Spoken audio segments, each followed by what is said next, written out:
Brilliant speed with vibrant service. Vibrant broadband internet.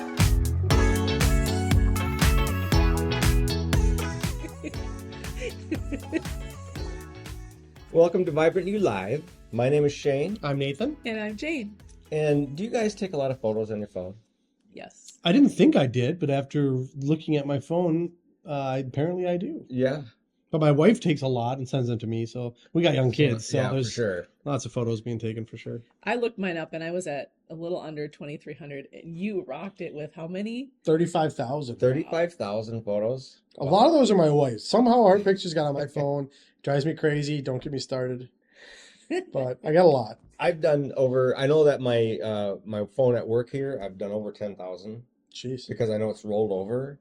And at home, I mean, I'm sure it's 10 times. Part of your job. It's been part of your job for a Yeah. long time. And that's just it. It's part of my job. So You have an the excuse. phone is so convenient to use. I know. Yeah. Do you guys ever run out of space on your phone? I I already have did. before many times. I already did. Well, that's what this show is about. It's about cloud storage, and with Christmas and the season and people taking pictures of their kids and grandkids and that kind of thing, we thought it'd be kind of nice to talk about cloud storage, and especially for preserving your memories off your phone. Because I know that my brother this summer lost his phone. He'd set it up on the pickup truck and took off down the road, lost it in the ditch, could not find it, right? And he lost everything. He didn't have cloud storage. He lost all the photos that he took on his phone. Wow. So I think it's important that we learn a little bit about cloud storage. So Nathan, talk about phone storage Yep. and maybe kind of how phones became a thing. Yeah. So Shane mentioned it. Just about everybody in the world now has a pretty high-powered camera in their pocket now, everywhere you go, for better or for worse. The first smartphone or phone camera came out in 1999 by a company called Kyocera. They were a Japanese company, and at the time, I think the phone could hold 20 pictures, Mm-hmm. Ooh. which at the time was probably crazy. 20 pictures, but in the 2000s, more and more companies put cameras on phones, Blackberries, even a more basic flip phone had a camera, stuff Yep. like that. The big game changer was in 2007, Apple launched the iPhone. So the iPhone had by far the best camera at the time. It was really important to them to do high quality pictures. I think it was 2 megapixel camera. Mm-hmm. Today it would be pretty poor, but at the time it Right. was unbelievable to have that attached to your phone. It wasn't a dedicated camera. It was a phone that had a 2 megapixel camera, and it had storage. I think the iPhones at the time, they came with 4 gigs of storage. And at least 1 gig was used up by just the phone software and Right. all that stuff. And at the time, again, that sounded like plenty of storage. Now 4 gigs is nothing when you talk to photos and apps and all the stuff we put on our phones. And today, like smartphones, you can get ones that have 512 gig, some that are a terabyte or more. You Mhm. can get SD cards in some phones that have a terabyte or more. A terabyte's 1,000 gigabytes, if you didn't know. It's just kind of crazy. And to compare, like I said, a 48 megapixel camera. So like newer phones have 48 megapixels, some have more, some have less, but 48 megapixel with a terabyte of storage, you'd be able to store 99,000 photos. So you're at what, 40% now? Roughly. If you had to- Roughly. Yeah. But I'm not that concerned because I use cloud storage to back up a lot off my phone. Let's go Well, and talk about let's it. talk about phones for a minute. I used to have the Razr phone, Motorola I had a Razr. That Razr was as well. popular. Flip. Yep. Had a little camera on it. I still have some of the pictures I've taken with that camera. And one of them I remember is my middle daughter, Cheyenne, eating a donut at Krispy Kreme. Now it's This a is thing in the coming back 90s, again. right? You should have In me the do it late now. 90s. So, I mean, I still have some of those old photos, and they're like postage stamps. So Yeah, they're yeah. pretty small. Yeah. I have some from my You flip can phone. zoom in on them. Oh, yeah. Yeah.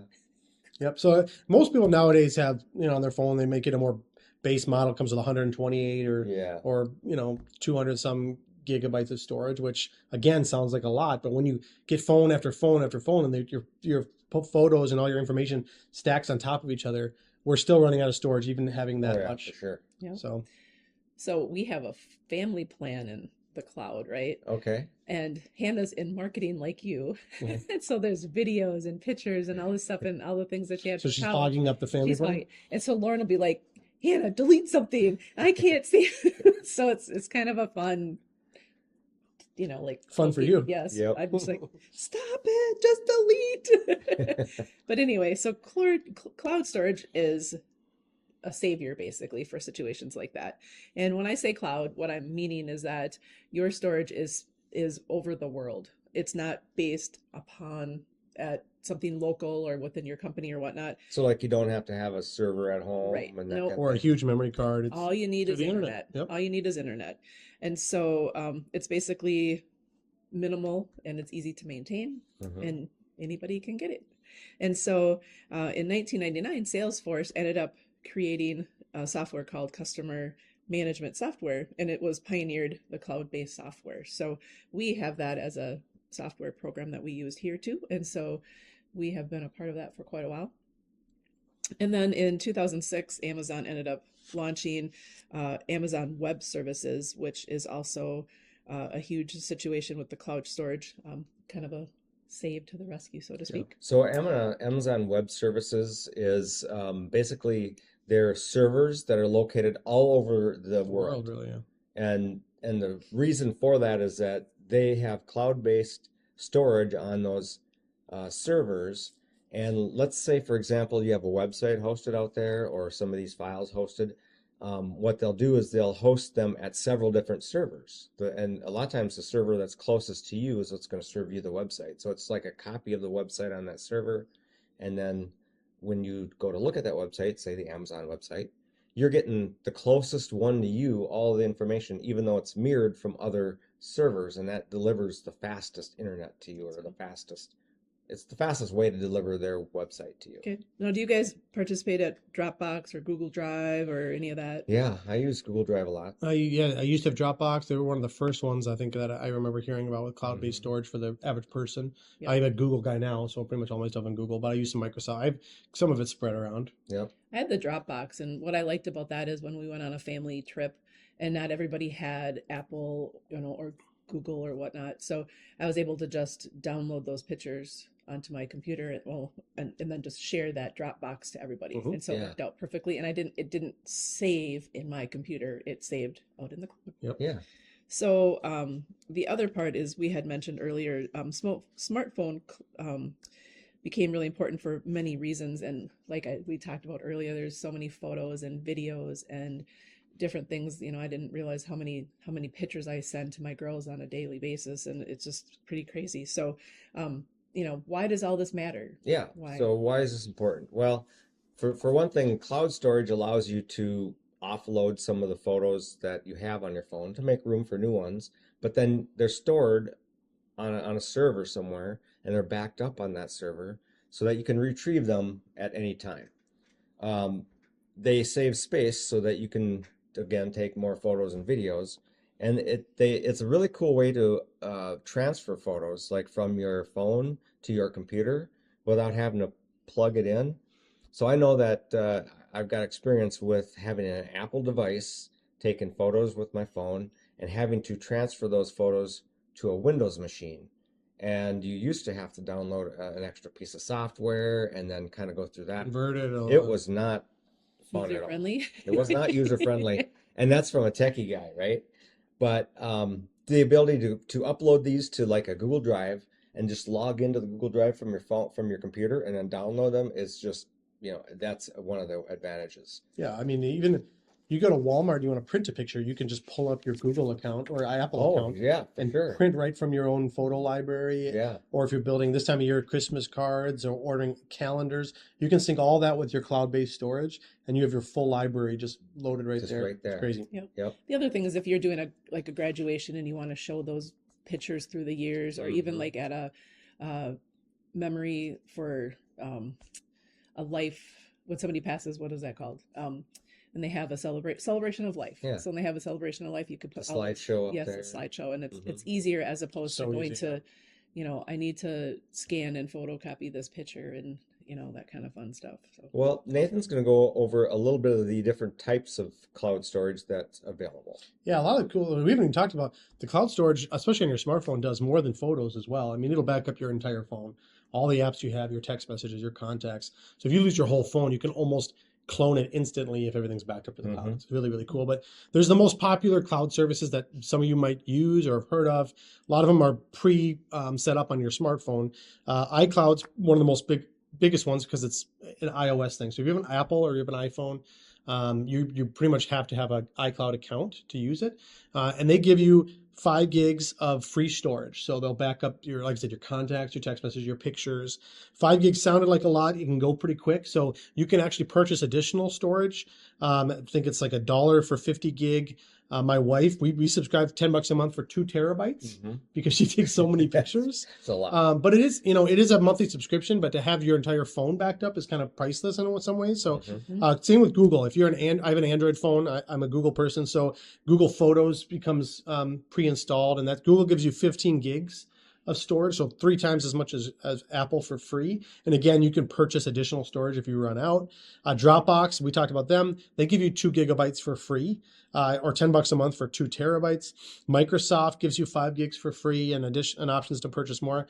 Amazon's kind of nice. If you're a Prime member, a lot of people have Prime, they actually let you back up unlimited photos. Yeah. So if you already have Prime, you have access to unlimited photo backup, and you may not be using it. So that's a really cool tool. Yep. Tips, like I said, Google has the most for free, 15 gig, unless you're an Amazon person. You can combine several and back up. You can combine all of these and back up different stuff in different places.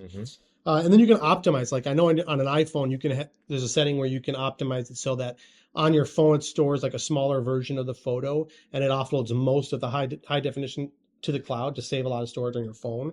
There's lots of cool stuff to do like that. And then there's also easier ways nowadays to eliminate duplicates.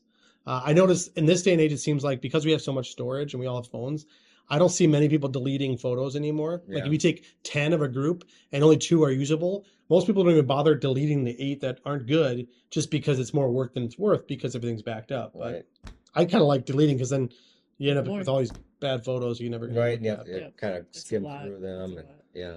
So the pros of having cloud storage is basically you need internet, and it's faster, it's better, and even if you have slower speeds, it's still gonna do great.